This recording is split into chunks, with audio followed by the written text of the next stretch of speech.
Now, there's three basic processes in an Amazon arbitrage business. That's sourcing, prepping, and selling, which is the managing of your products once they are listed on Seller Central, managing your inventory, managing your sales. And you have to do this, and we encourage you to do this like clockwork with consistency, because this is what your cash flow depends upon. When you automate this, when you set up systems so that the sourcing gets done, the ordering of product gets done routinely, the prepping of your products, listing them with Amazon, and then managing sales and inventory once your products are there at Amazon's FBA centers, or if you're merchant fulfilled, either way, then you've created a pipeline of products that just flow through. And you could also call this a cash flow pipeline, because that's what it does for you. It develops cash flow. So again, sourcing, prepping, selling. Now, I want you to put on your CEO hats, your entrepreneurial hats, rather than thinking as a solopreneur. I want you to think about your business as an entrepreneur would.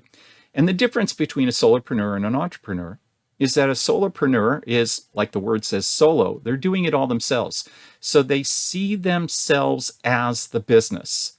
If they don't do the work, the business doesn't, it doesn't work. It doesn't happen. The activities don't happen.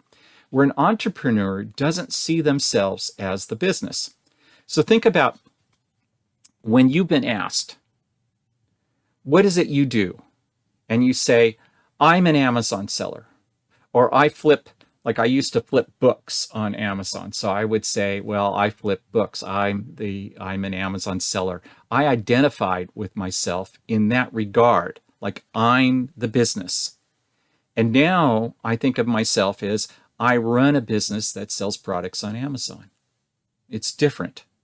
It's working on your business than working in your business. And that's how an entrepreneur sees their business. They see it as a series of systems, interconnected systems that all work together, so that they're looking down upon their business rather than being in their business. So rather being in the forest for all the trees, where you're surrounded by all the trees, you're up in the air looking down upon the forest, and you see it as a whole. I think you understand the distinction between the two, between solopreneur and entrepreneur. I want you to think about your business from the entrepreneurial viewpoint.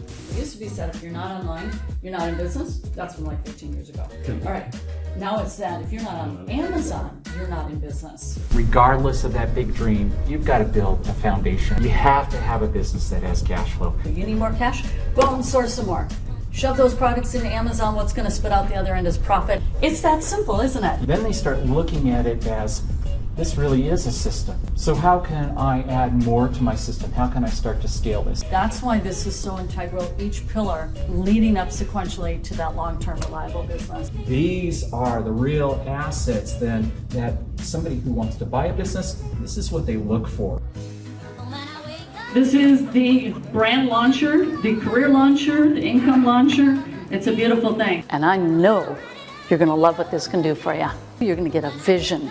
You're going to get a vision to grow your business, to sell it for a profit, kind of show your pals, your friends, your family. Yes, you can make $1 million just selling on Amazon alone.